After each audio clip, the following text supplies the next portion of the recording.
So before we actually get started today, I wanted to go over a few updates since things had to be moved around and changed a little bit since we lost a whole week. First off, if you wanted to watch the second half of the Renaissance, Baroque, and Rococo section, the video's there, or you can read it in your book. Either one is fine. It's also under modules. And I'm actually going to go on to modules. So you might have noticed that I did change the date for your group presentation. Unfortunately, we do still, I can't just cancel it. We still have to do it because that's one of the requirements for this course from the college is that you guys do a group project. So instead of last Thursday's due date, I changed it to this Friday. So you have the whole week to work on it. The caveat is that now you guys don't have to do in-person presentations. However, if you want some extra credit, you guys can record yourselves giving a presentation on like Teams or Google Meets. You just have to hit the record button and share your screen. I've had students do in the past and it works pretty well. If you do that, I will give you guys extra credit if you actually record a presentation and upload it. So that is an option. It is due once again on the 26th. Just a reminder, you guys do have also your group presentation survey that is also due on the 26th. That is a way for me to gauge productivity levels in the group and who was useful and who wasn't. So any questions about the dates being changed at all? The assignment's still the same. Choose 2 objects out of chapters 18, 19, and 20. Any 2 objects from those 3 chapters. And then create a slideshow presentation. It can be on Google Slides, PowerPoint, I don't care. It's whatever you guys are more comfortable to use. Going over those objects. Once again, if you want some extra credit, you can record a presentation, but you do not have to.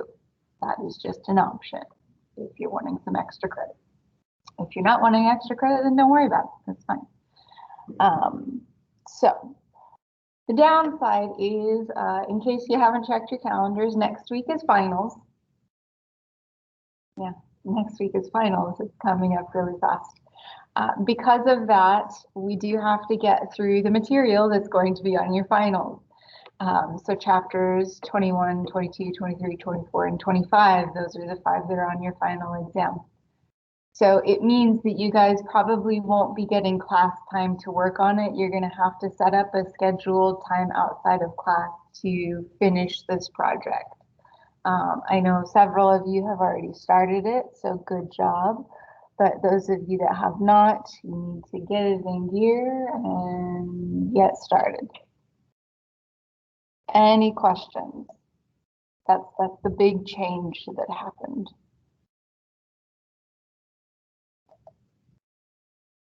Gabriel, you good?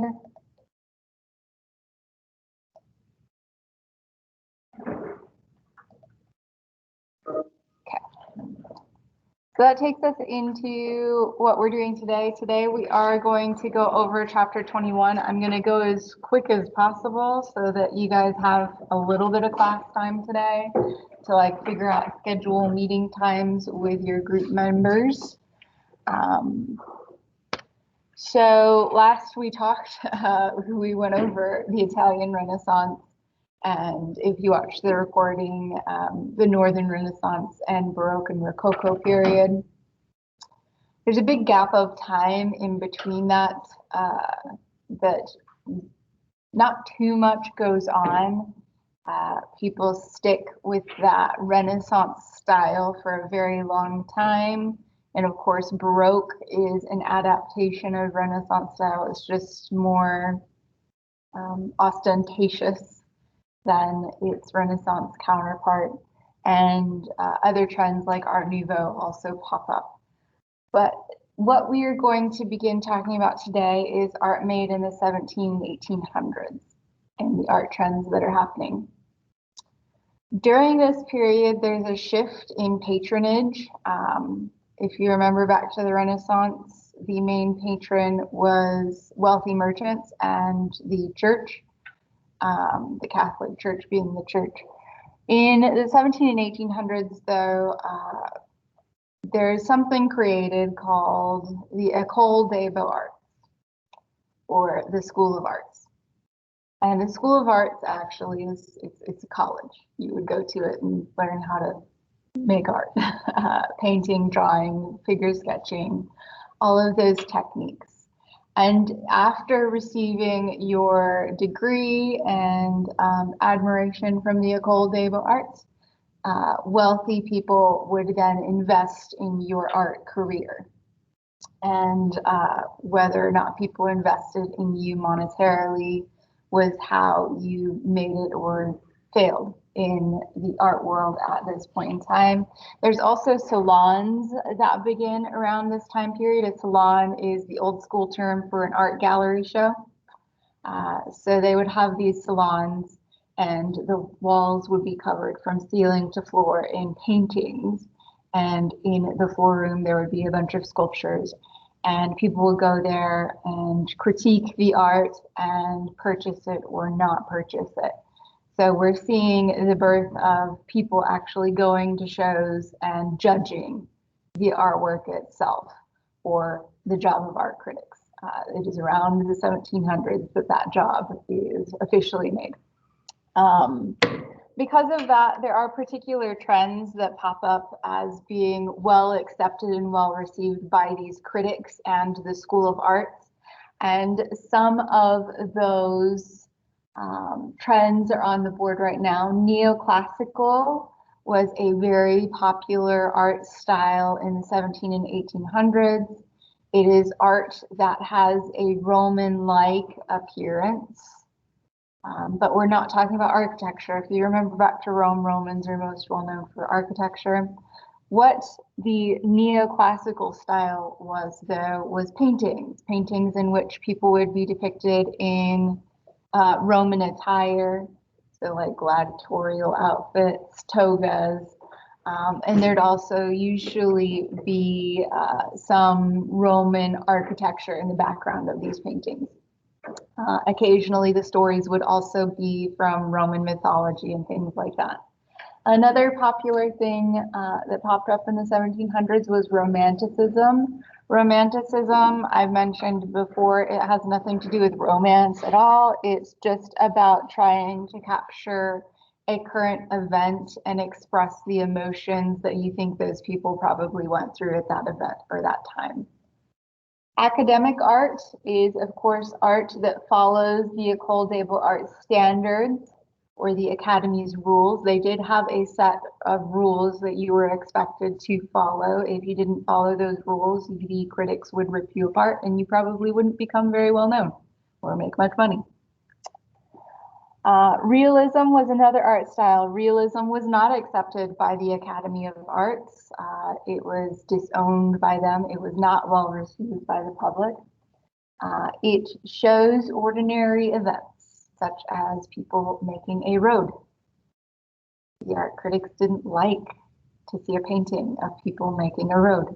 They wanted something a little bit more interesting to look at. And of course, following realism is Impressionism. Impressionism was also not well received by the critics. We'll be talking about them at the end.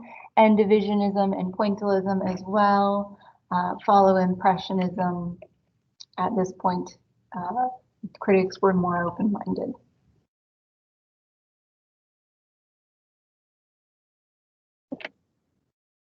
So a few more terms: Expressionist, that is another art style that follows Impressionism. That is just trying to express strong feelings visually. Symbolism, we've talked about before, that's using symbols to communicate ideas. And avant-garde, that is a term that will be frequently used from here on out in this class. Avant-garde is just a French word for front line or front guard. It was originally used in battle tactics for the front line. And the arts adopted that word to describe an art style or art movement that was on the cusp of art trends at that time.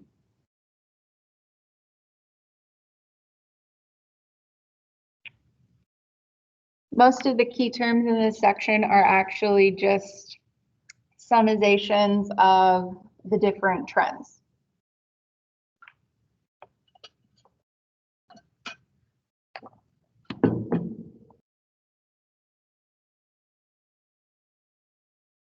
And that takes us, of course, into our first one, which is going to be neoclassical and romantic art. So this is a time in history in which the Industrial Revolution has occurred, first in Britain and then in the Americas. America had its American Revolution already, and France also had a couple of revolutions. This is the Age of Enlightenment and the Age of Reason. We have a lot of new inventions happening, like the steamboat and the train. So there's a lot happening in the world. There's factories manufacturing things in mass surplus. And with this comes a different kind of period in art in which we have stylistic plurality. What that means is there's different art styles that are popping up at the exact same time in history. We haven't seen that so far in this course. So far it's been, this is classical Greek, this is Hellenistic Greek, this is Roman classical, this is Italian Renaissance, this is Northern Renaissance. Things have been very divided by time. But during this period in time, the Age of Enlightenment, there are many, many art styles happening at the exact same time. Three of which that are happening at the same time are neoclassical, romantic, and realism. All three of those are occurring at the same moment in art history.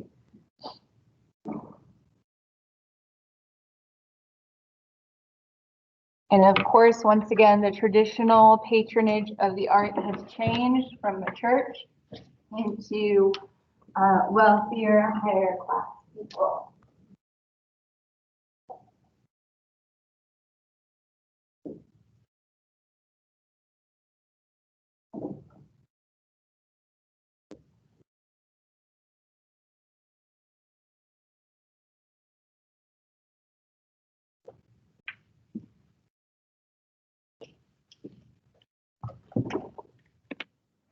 So, as I stated, the first one we're going to be talking about today is neoclassicism, or neoclassical art. This is an art style that emulates Greek and Roman art.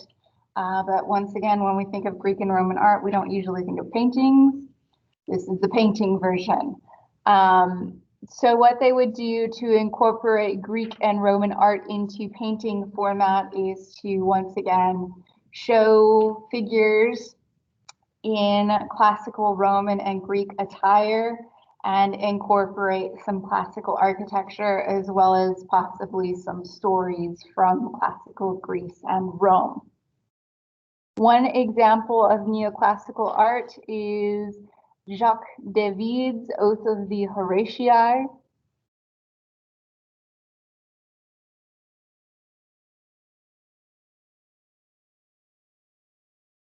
And we'll break it down in the next slide.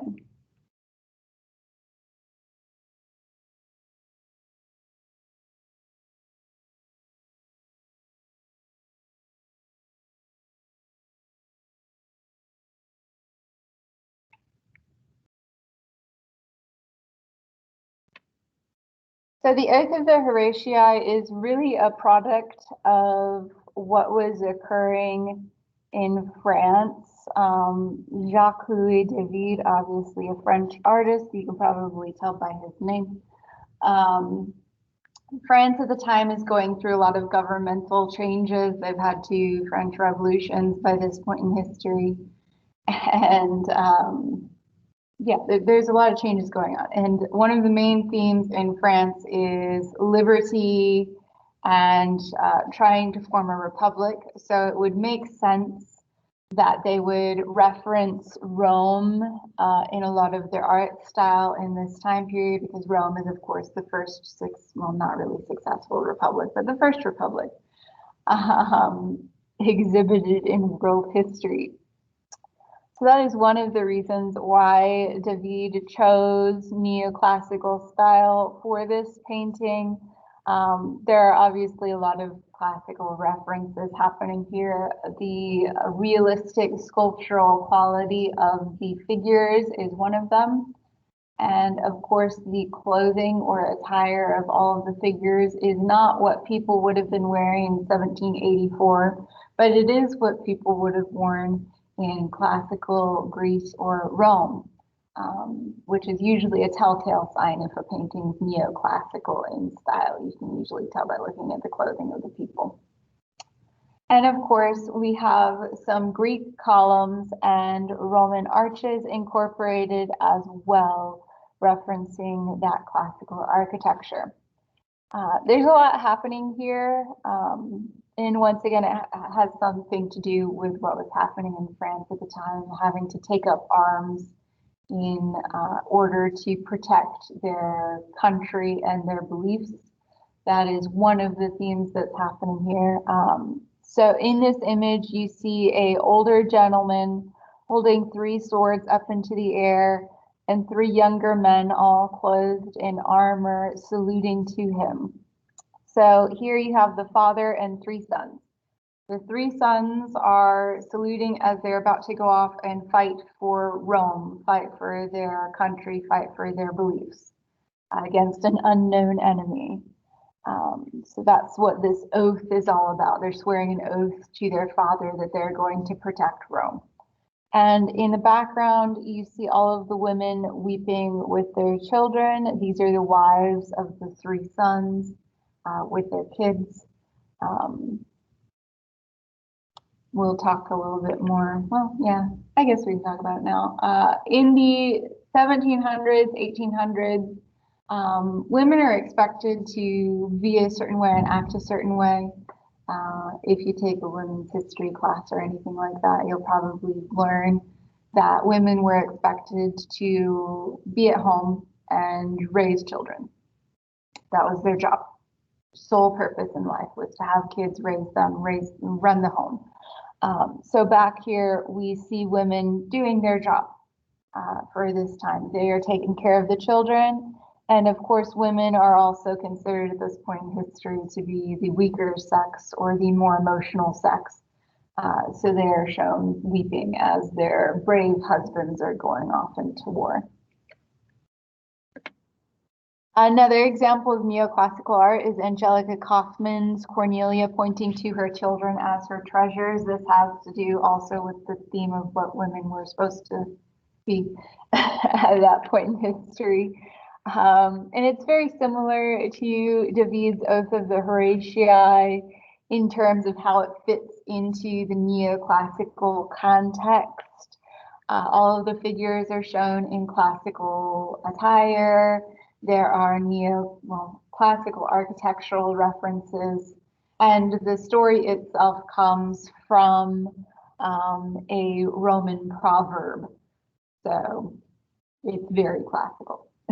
Everything about it is. So here is that painting by Angelica Kauffman. Here you see Cornelia and another woman there having a conversation. The woman is holding up pieces of her jewelry saying, "Look at all my beautiful jewels." And Cornelia is saying, "My children are my treasures."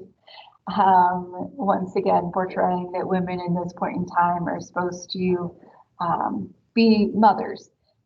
So of course, a good woman or a good mother would be pointing to her children as her treasures instead of actual jewelry. Once again, classical attire, classical architecture. This is the main ways and reasons in which this falls into that neoclassical category. Yeah. And this is a rare occurrence of a female artist. She did make it into the École des Beaux-Arts. It was very, very rare for a female to be accepted into that school.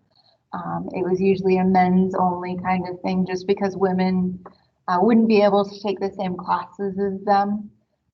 Some of the classes that were required at the School of Arts were figure drawing classes of nude models, and it was considered unacceptable for women to attend courses like that. So people like Kaufman would have had to learn how to draw people just with their clothes on and not really understand the full like muscular system of what happens to the bodies other than being intuitive about it, because they wouldn't have been able to see someone naked. I mean, they could have studied their own bodies, I guess, or their husbands, but yeah, not the same privileges. Another example of neoclassical art that is not a painting is Jefferson's Monticello. So something, if you did watch that video or read your book in chapter 17 about that second half of Renaissance art, in the Renaissance time period, there is an architect named Andrea Palladio who reworks Roman and Greek architecture into the Renaissance period by incorporating things like pediments, columns, domes, and arches into his buildings. Palladio ends up releasing a lot of textbooks on how proper Roman architecture would look, repurposed in the not 1700s, but the 1400s, during the Renaissance period. In the 17 and 1800s, there's a popular trend called the Grand Tour that young men would embark upon once they came of age. So the wealthier gentlemen would go on these tours, and these tours would go throughout popular European cities like London, France, Venice. And in each city, they would pick up souvenirs. The popular souvenir to pick up in Italy was one of Palladio's textbooks on architecture. What this ends up doing is all of these wealthy young men come back to their home countries, such as America, and look at Palladio's architectural textbooks and start creating buildings that look like Andrea Palladio's buildings from the Renaissance period. In America, we call this particular style of architecture the federal style because it's used on almost all of our federal buildings, even our Texas state capitol federal building uses the federal style. The White House uses the federal style. And of course, like I said, Monticello uses the federal style. The Federalist style uses Palladio's textbooks, which instruct architects to incorporate pediments, columns, and domes into their architecture. And he instructs them on how to do that and how to make it symmetrical, just like the Greeks and Romans would do. So this is once again how you can incorporate neoclassical art into architecture. And of course, I'm sure we've all seen a federal style building sometime in our lives. Probably. Now, another trend that was happening at the same exact time in Europe was Romanticism. So once again, stylistic plurality. We have neoclassical art and romantic art happening at the exact same time. Neoclassical art is very much concerned with portraying Greek and Roman ideas and showcasing things like liberty and freedom and government. Romantic art, on the other hand, is more interested in expressing emotions. particularly emotions that they envision would have happened when certain events took place, particularly current events. So artists would be reading things like newspapers and books and try to come up with ways to illustrate something that they read about but didn't actually see.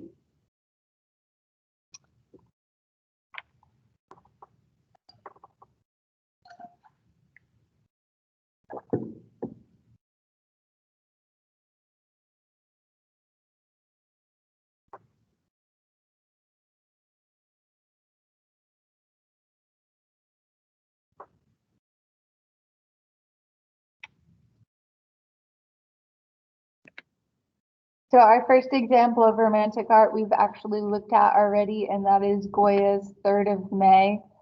Goya witnessed this event himself, so it is of course a current event. And he's trying to capture the emotions of the participants of that particular moment in time. Once again, we've already broken this image down quite a bit before. Here we see people, they are obviously wearing time period appropriate clothing, so opposite of neoclassical art. And of course, there's nothing to do with Rome or Greece in this. This is all about a current event and the emotions that happened at that time. And that is what romantic art is all about. Another example of romantic art is Turner's The Burning of the House of Lords and Commons. Once again, he witnessed this particular event in person, and he tried to then recreate what he saw. He did take a few artistic liberties with this. This is the burning of the Parliament in Britain. Parliament is like their main seat of government, and the building caught on fire and burned down. And of course, he has the building situated on the Thames River. The building itself is a little ways back behind the Thames, so he moved it up so that he could create a reflection on the water of the Thames of the flames rising into the air.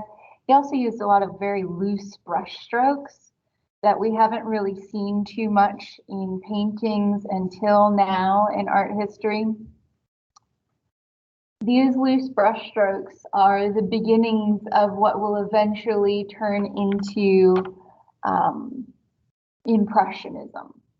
Impressionism comes a ways later in time. We're going to be talking about that today, but one of the main traits of Impressionism is using a very loose brush style.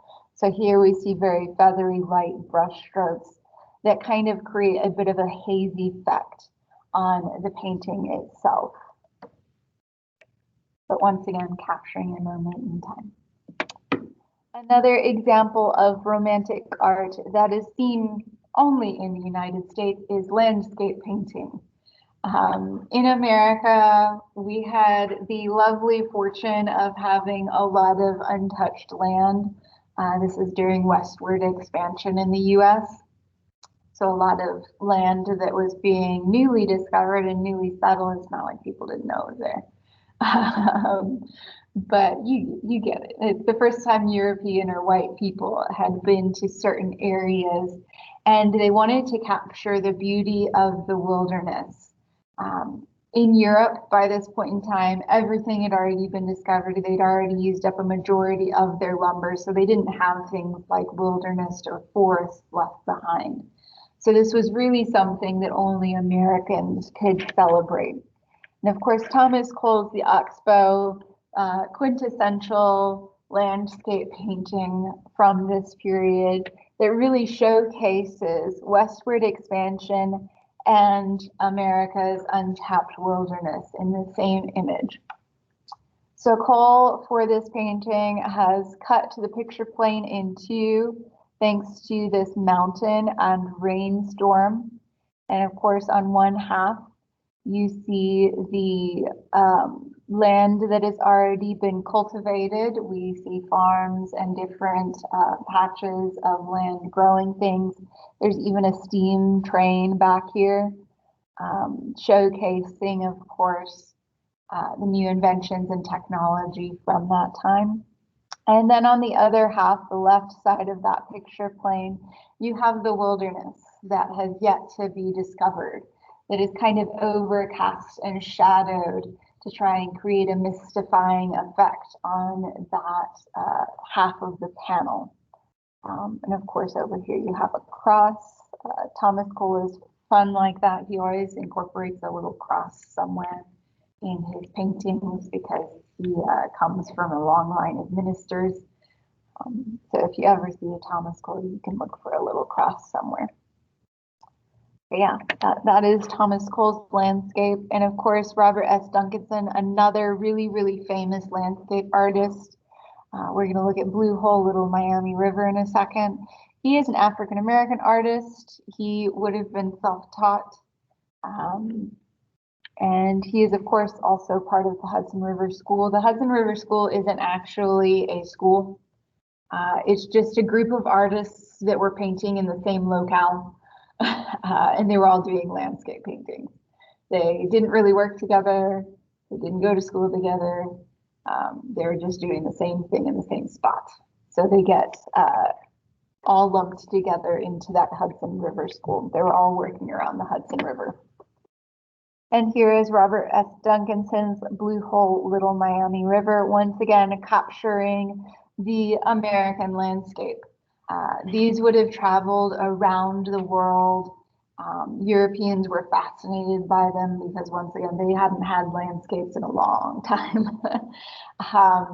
In America, the way these shows would have been set up to make money for the artists, they would be in traveling shows that would go from city to city, and people would line up to go into a room, and in the room there would be a bunch of curtains. Behind the curtains would be the painting.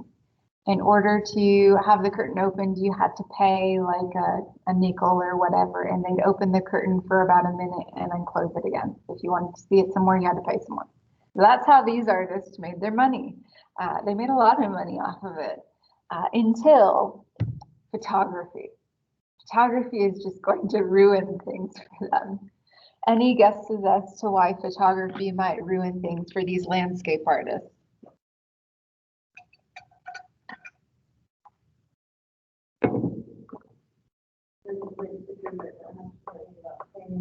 Yeah, so you can take a picture. It's going to be what things actually look like, because obviously things don't actually look like this. This is artistic license here at its finest. You'll see what it really looks like. It's not going to be super expensive, and you can make many, many copies quite easily with a photograph and sell the copies instead of asking people to pay a nickel to see a minute worth of a picture. So artists like Duncanson and Cole are going to be very upset with photography later on. Before we get into realism, just a little side note. In America, landscape paintings and your neoclassical and romantic art remains very popular until the mid-1900s. Europe, however, moves on past that into things like Impressionism, Pointillism, Cubism, and Expressionism. America doesn't do that. We don't do those things. We skip over that. Another period of art, well, another not period, the same thing that I said earlier, that stylistic plurality.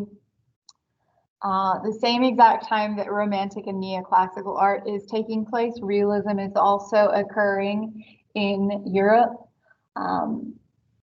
Academic artists and the École des Beaux-Arts and Salon did not like realism because it just depicted everyday scenes.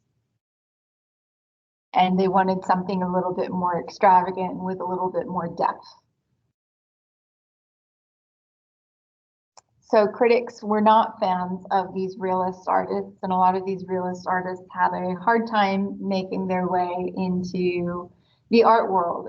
A lot of them had to go and buy their own gallery space in order to show their art, because they weren't allowed to show in regular salons. The Academy barred them from showing in regular salons. They weren't allowed. They were just ostracized.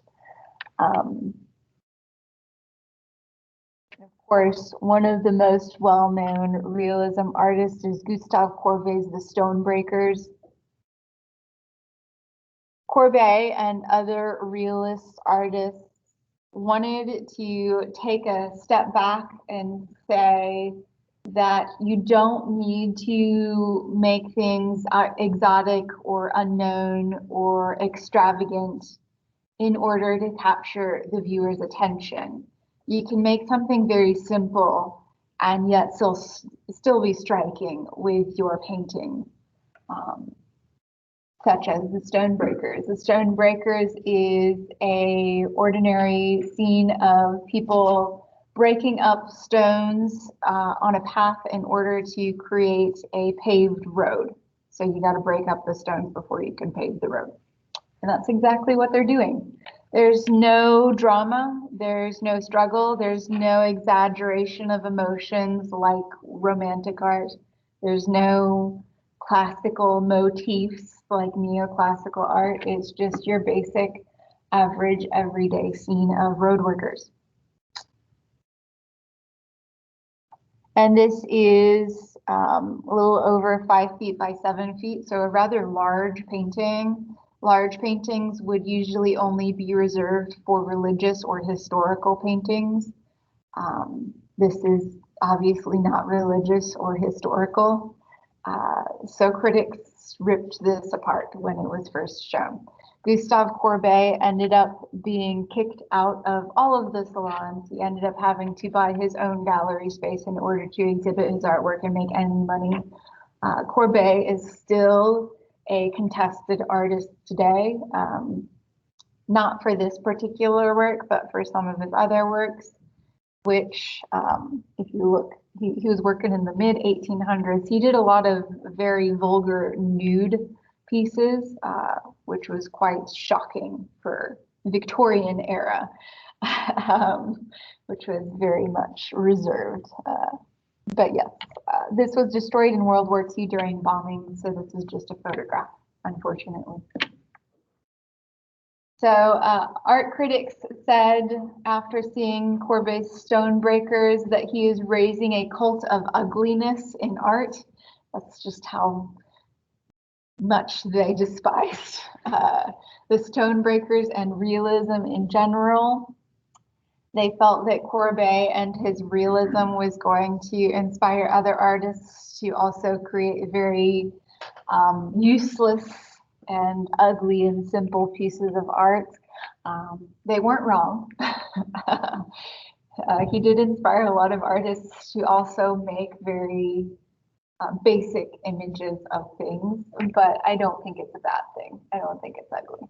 That's just my opinion, though. You might think it's ugly. A lot of other critics believed that his work was socialist in nature. So socialism is most usually equated with communism. It's around this time period that Karl Marx releases his Socialist Manifesto or Communist Manifesto on how to create a utopian socialist society. Socialism very much celebrates the everyday worker. And of course, Stonebreakers also does that on a grand scale, just celebrating road workers. Now, a little side note, this was done outside in plein air. In plein air just means outside, meaning Courbet went and took his oil paints out into the field and painted at the site. That is because in the mid 1800s, oil paints are finally mass produced in tubes. You don't have to grind your own paints anymore. You can buy them, and they're already done and ready to go, and in tubes. And you can take them wherever you go because tubes are pretty portable. They're not in large glass beakers anymore. So this is the beginning of the time period in which artists are able to actually go to the sites and paint things in person. Do all artists have to do that? No. A bunch still decide to do sketches and take their sketches back to their studio and paint inside. Because I mean, inside versus outside sometimes. Sometimes it's nice to be inside. It just depends on the artist's preferences. This will eventually once again inspire Impressionist artists who also choose to paint outside, in person, at the site. Another realism artist is Rosa Bonheur. She is self-taught. She did not go to the School of Arts. She is most well known for her horse paintings. She was one of those ladies, the horse ladies.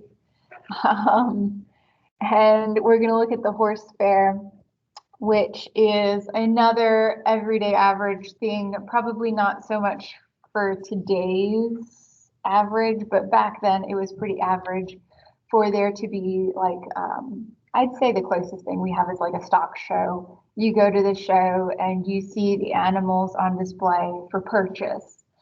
That's basically what this horse fair was. It was a event that took place regularly in which these horses would be put on display for purchase.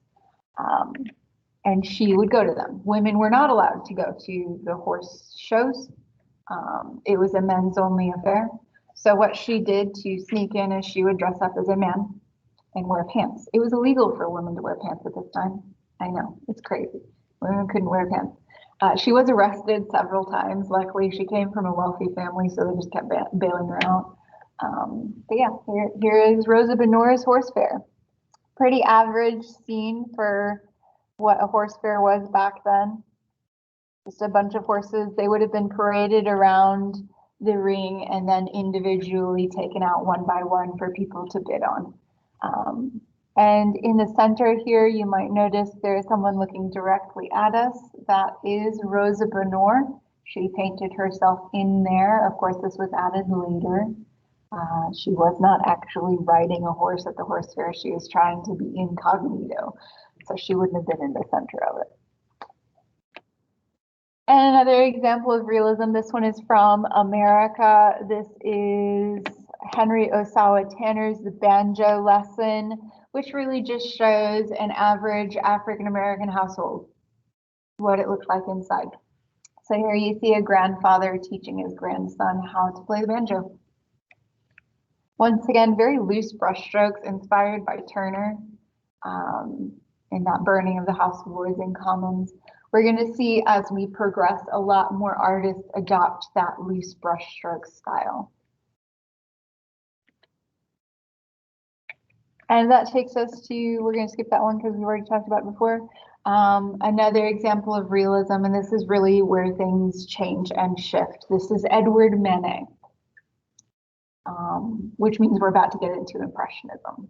Edward Manet is known as the father of Impressionism. He was a realist artist, though, not an impressionist. Meaning he does paint things that are everyday, normal scenes and settings.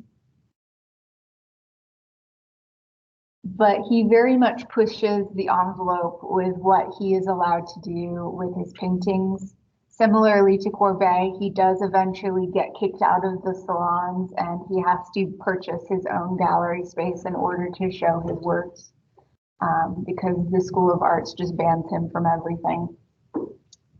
We've talked about Manet before. If you remember Olympia, the reclining female nude, that is a Manet. He, of course, copied Titian. Titian was well received. Manet's was not. Olympia was very much confronting the viewer in a uncomfortable manner.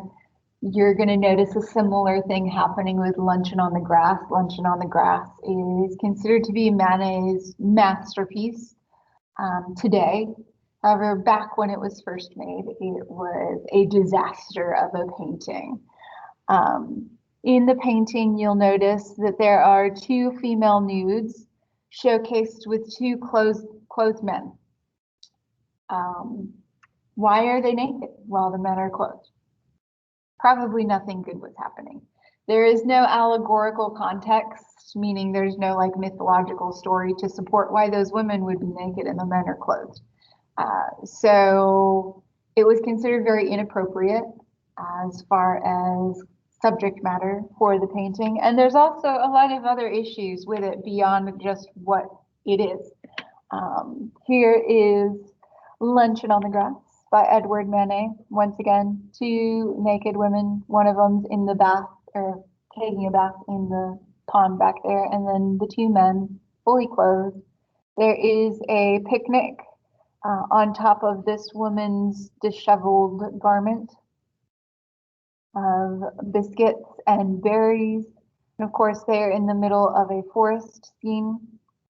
Beyond the subject matter, there's a lot of other problems. First of which, this woman is far too large for her positioning in this painting. If we are using proper linear perspective, her ratio is very much off. She should be a lot smaller. These are things that the critics picked apart with this painting. Other issues are usual Manet issues, like with Olympia. If you remember the shading on Olympia, the critics didn't like it. Same with this one. The shading makes people look a bit white cast and pallor in color, not healthy looking. And the quintessential thing about this one that the critics really hated is there are pieces of this painting in which the canvas is shining through, meaning it's not painted. So it's technically unfinished. But he says it's finished. But it's not finished. But he says it's finished. So there's a lot of things going on beyond just those few that I mentioned that upset the critics. This is, of course, one of them that gets him kicked out of the salon. Manet's Olympia also ends up just like stealing it. He's no longer allowed to exhibit in salons. He does purchase his own gallery space. And he does, of course, end up inspiring the Impressionists to break the mold and try something new and push the envelope. Courbet and Manet are those artists that inspire the future generation or the next generation of artists to stop following the rules and try to do their own thing. And of course, the Impressionists themselves are a group of artists that went to the School of Arts. They know how to make a good painting. They went to school for it. But they were denied access into salons because they were following the path of Courbet and Manet in trying new things. And in 1873, they decided that instead of trying to fit in with the Salon and the École des Beaux-Arts rules, they're just going to open up their own show and exhibit together and split the cost 5 ways. Impressionisms, well, the Impressionist artists get their name because of what they actually paint. Like I mentioned a moment ago, these artists paint in plein air, they paint outside, meaning they paint their first impression of what they see, which is why they get their name, Impressionist. They're painting their first impression of what they're seeing. And they're trying to do it rapidly before things change. Because as you know, sun moves, things change. So they do it as quickly as possible, leading to very loose painterly brush strokes and brushworks, as well as impasto painting. Does anyone remember what impasto means? It's using really, really thick brush strokes, meaning they're not thinning their oil paints out with turpentine. They're leaving it really thick. So you have a buildup in texture on the surface of the canvas. Once again, that has to do with the fact that they were painting as quickly as possible. So not really worried about adding turpentine to things to thin it out. It's actually Monet's. So we talked about Manet. Manet is the father of Impressionism. Monet is an Impressionist. So in case you're worried about getting things confused, Monet is the reason why the Impressionists really get their name. He paints a painting called Impression Sunrise and exhibits it at their first salon in 1873. And of course, the critics take that name, Impressions Sunrise, and just call them the Impressionists after that. They did it in a derogatory manner. However, the Impressionists did like the name so much that they just took it and ran with it. They felt like it really did suit what they were doing.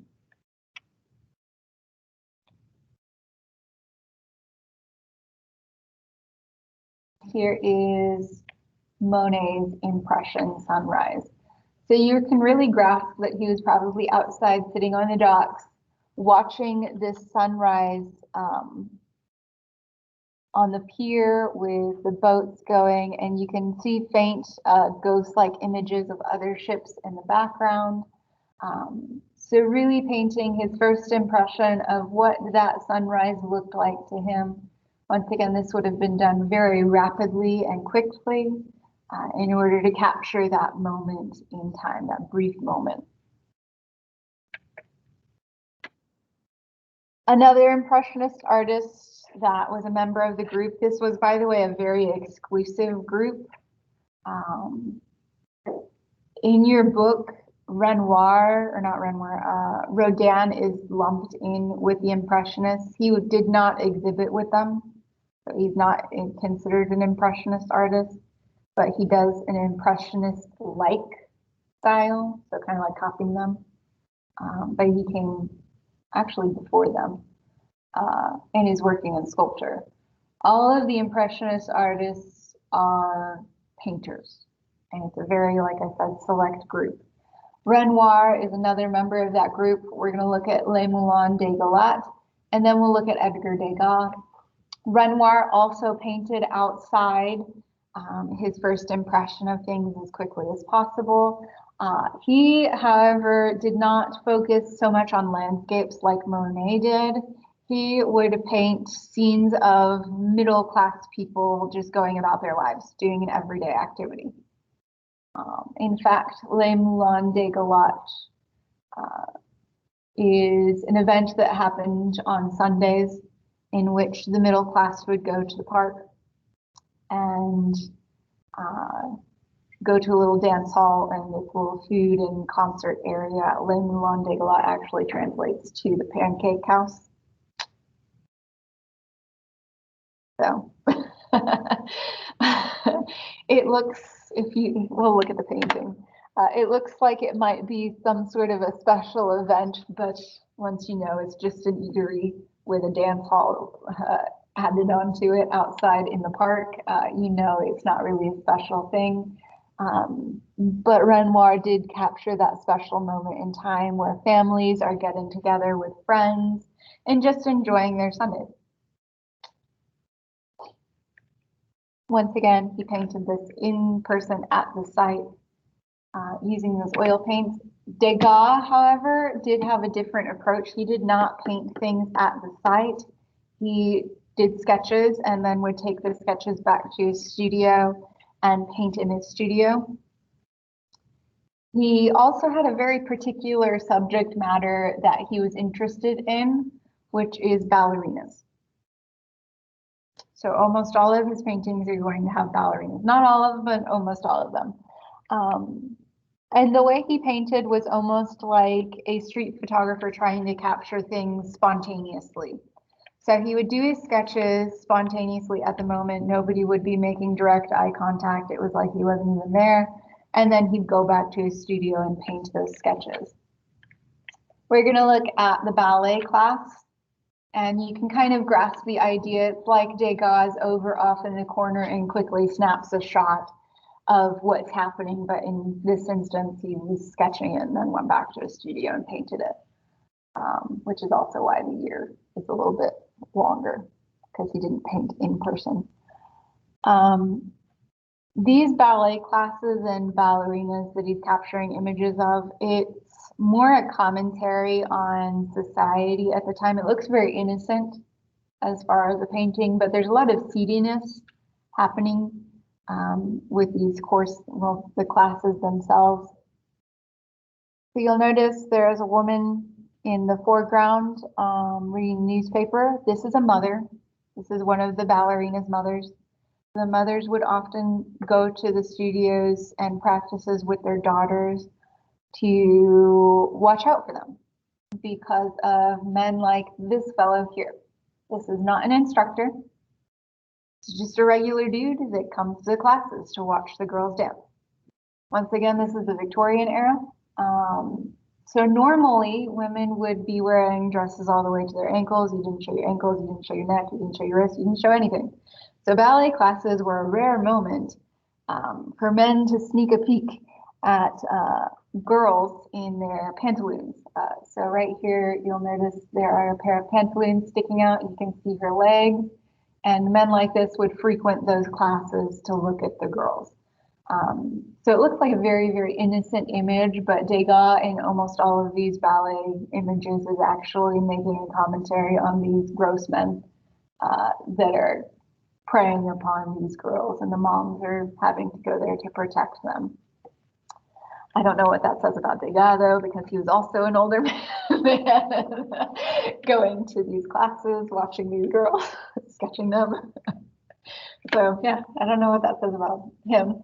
Another member of the Impressionists is Mary Cassatt. She is the only female member of the Impressionists and the only American member of the Impressionists. She likes to use the subject matter of mother and child for all of her paintings. So sometimes it'll be a mother and a child on a rocker. Sometimes it'll be bath times. For this particular painting, it is a boat outing. So the mom and the child there paid this man to take them out on the lake to enjoy the water. On the opposite end here, sorry, I'm thinking of someone else.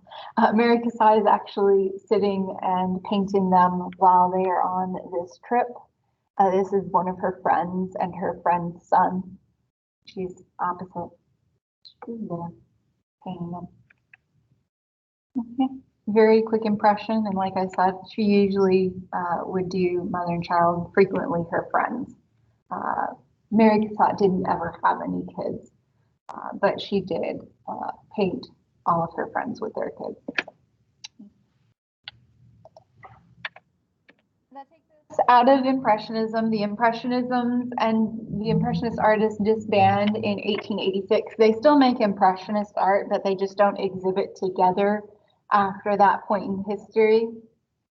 So they only exhibited together for a brief moment. But their legacy lived on and inspired many, many other artists to also break the mold and try new things, such as Seurat. Following Impressionism, there's a whole birth of new isms. This is the period of isms that we're getting into. Well, we've been in it since the 1700s. That happened simultaneously. So we continue on with that stylistic plurality, but we are moving away from the Academy of Arts and what they're saying is appropriate. And now artists are deciding to make art the way they want to make it instead of the way people are telling them. So there's the birth of divisionism and expressionism. Seurat works in divisionism or pointillism. Pointillism takes the idea of optical color mixture theory and applies it to paintings. This is a popular little scientific study that came out in this time period that says if you put one color next to another color and you stand really, really far away from it, our eyes will automatically merge those two colors together to make a new color. Seurat played with that theory and made a whole bunch of paintings using it. One of them is, of course, the very famous Sunday Afternoon on La Grande Jatte. This would not have been done outside at the moment. In fact, Seurat took sketches for years and combined all of the sketches together to make this one large painting. Seurat tried his hand at Impressionism, but he decided he wanted to move past Impressionism and make his own thing.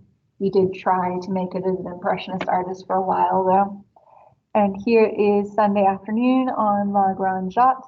Like I said, all of these things are combined sketches that he made and then put together to assemble this one composition. This entire painting, which is quite large, is made of polka dots. So here's a close-up, just to give you an idea. The entire painting is polka dots. So in order to get the grass shade, which by the way, if you're wondering where this is, it's right here. It's this man's face. And what looks like grass close up is actually the shadow for this man's coat.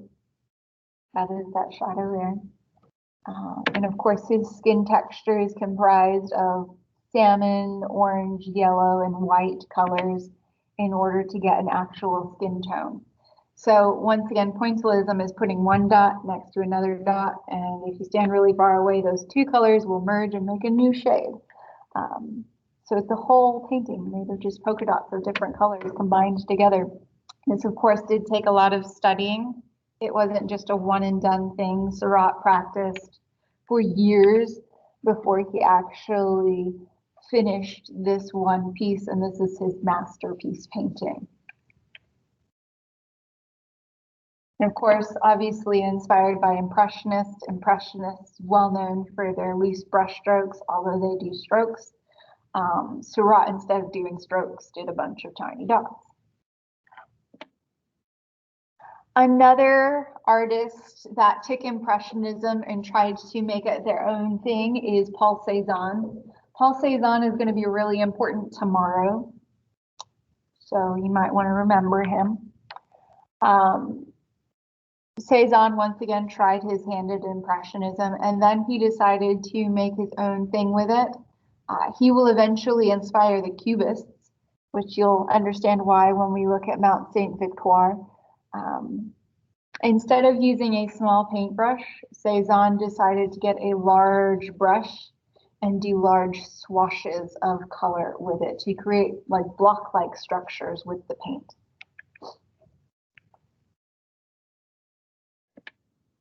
As you can see, obviously all of the paint looks like it's just been applied in blocks of color.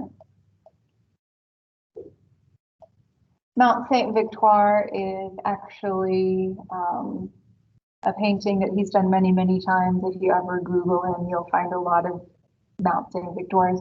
It's because it was in his backyard. So he would literally just go outside in his backyard and sit out there with a canvas and just paint it. There's a ton of different interpretations, but you can really see how Cézanne would have inspired the Cubists that followed him later on, particularly with the buildings and the blocky colors. But it is obviously an impression of how he viewed the mountain in his backyard. Quickly done, large loose brush strokes, very much inspired by the Impressionists.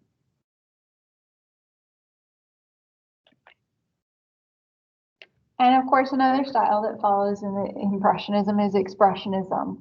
Expressionism had existed throughout art history, but it takes a new form following the Impressionist period of art.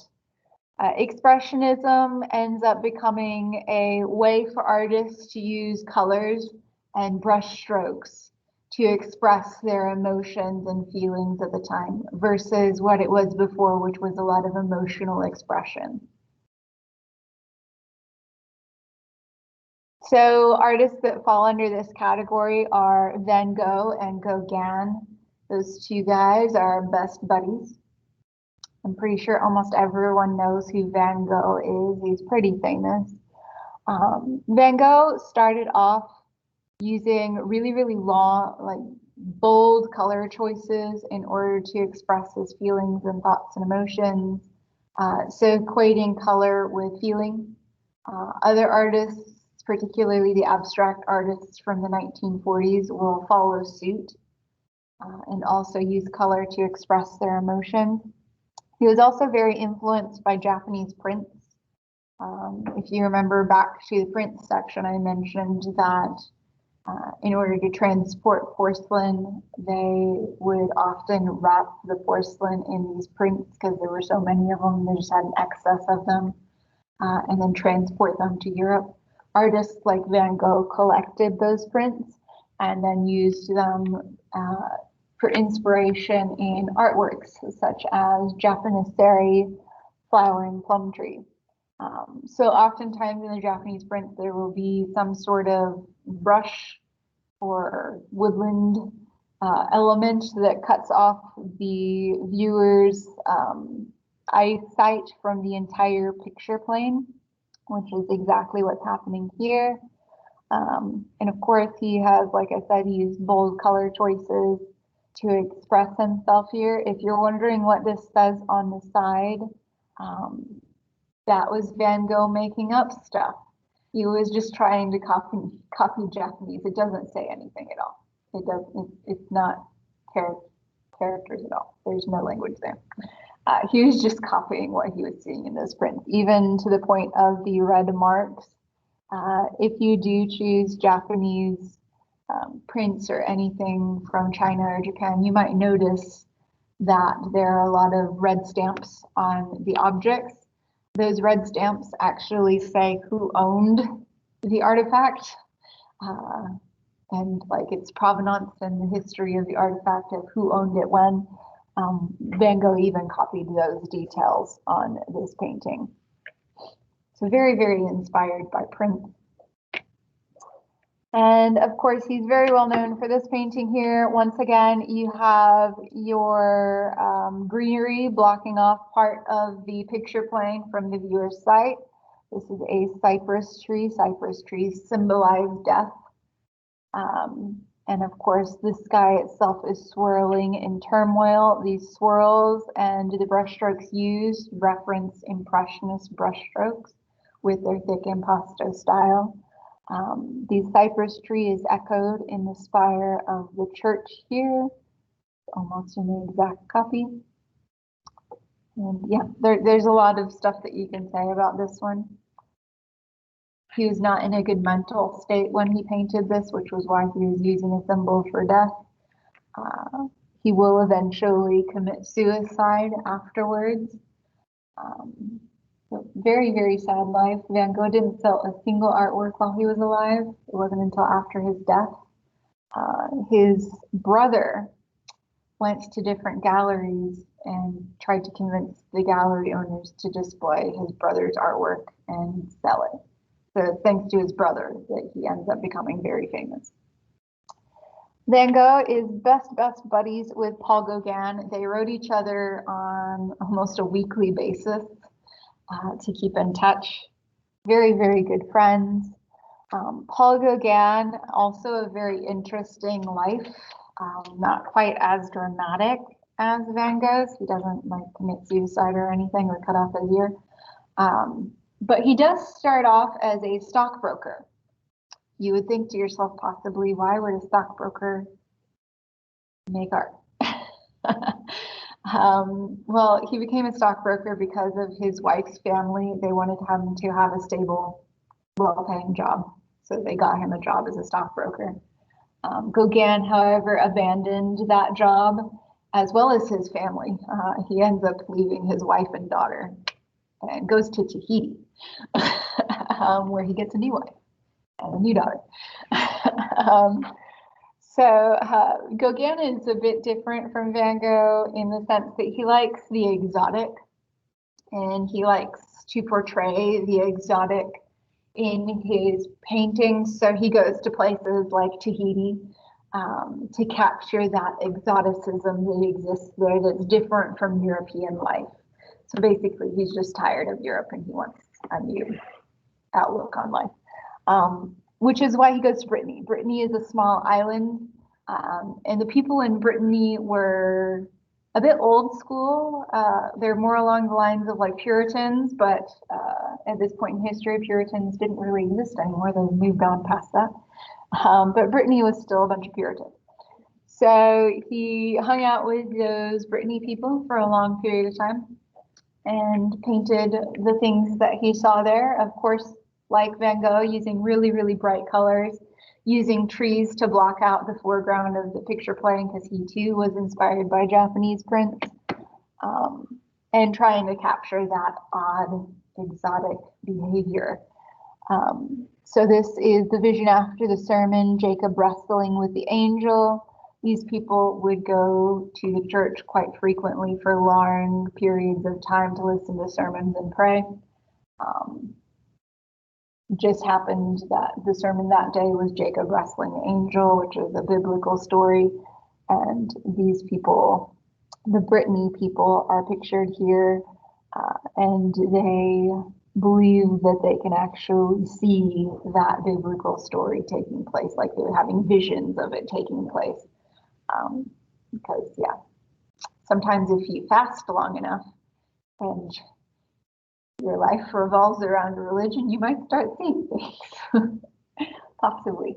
But here's that tree trunk cutting off the picture plane. Of course, the grass is not red. Gauguin chose that really vivid color. He does continue to use those bright colors in odd ways. Normally, grass would be green, not red. He will eventually end up inspiring the Fauves, which we're going to be talking about them tomorrow. Another Gauguin work, though, is from when he went to Tahiti. So like I said, he ends up leaving his wife in Europe and daughter. He like cuts off contact with them and everything, just completely abandons them. Goes to Tahiti, marries a woman there, has kids with her, and spends the rest of his life painting those Tahitians. The Tahitian people are interested in polytheism, so they have multiple gods and goddesses. And they also have a dream world plane in which they feel like they can interact with ancestors and those deities. So Gauguin picks up their beliefs and decides to start painting those beliefs. So here we see one of the goddesses or gods and the Tahitian landscape. The foreground, however, is probably the most interesting aspect here. Because of the color choices that he's used to depict the sand on the shoreline and the water around it. They're odd color choices for water and sand, pink and orange and green. Like I said, he'll end up inspiring the Fauves with his color choices later on. The Fauves are nicknamed the wild beasts because of their unpredictable color choices, which are inspired by Gauguin. And our last artwork, which we'll leave you with about 10 minutes to work on your project today, is Edvard Munch's The Scream. Edvard Munch is another expressionist artist, but he is a German expressionist artist. German expressionism is a little bit different from the rest of the expressionist artists that we talked about. German expressionism is very much about the angst. We've talked about that before, angst. Trying to express those emotions and feelings that are happening in your mind. The Scream itself, most people have seen it. This one. Yeah. There's a whole bunch of renditions of that particular painting, by the way. The Scream is about a point in time in which Munch witnessed a close friend die in front of him of an illness on their, like, he went to their house, they were on their deathbed, he saw them die. He became so filled with emotions that he ran out onto a pier and screamed. So this painting captures that moment in which he actually runs out and he's trying to release those emotions with a scream. And here he, in this painting, is trying to capture that turmoil of anger and sadness. So here we have tones of red and orange to represent the anger and passion that he was feeling. And down below we have muckier blue and black tones to represent that sadness of his friend passing in front of him. And of course, this is a self-portrait. He didn't actually look like that. That would be weird. But this is his interpretation of a self-portrait. Once again, like a lot of the other artists in post-impressionism, we see loose brushstrokes. This is definitely verging upon early abstraction, since this does not look like a skyline or a pier or really a person. These artists that we just went over, Gauguin, Van Gogh, Munch, and Cezanne, we'll be talking about again tomorrow because they're going to be the ones that inspire the next wave of artists like the Cubists, which is, well, the Fauves, the Cubists, the Bruck, the Blue Rider group are all going to be inspired by these guys. And those are the ones that we're going to be talking about tomorrow. So you guys have time. I don't have another class until 9:30. So if you want to stick around in here until 9:30, you can. But you guys need to get together with your group members and figure out what you need to do. So if you have objects, then you probably just need to work on who's doing what. If you don't even have objects yet, you need to do that. once again, that project's due date is now Friday. Okay. And every single person in the class is here today. So do not leave without talking to them.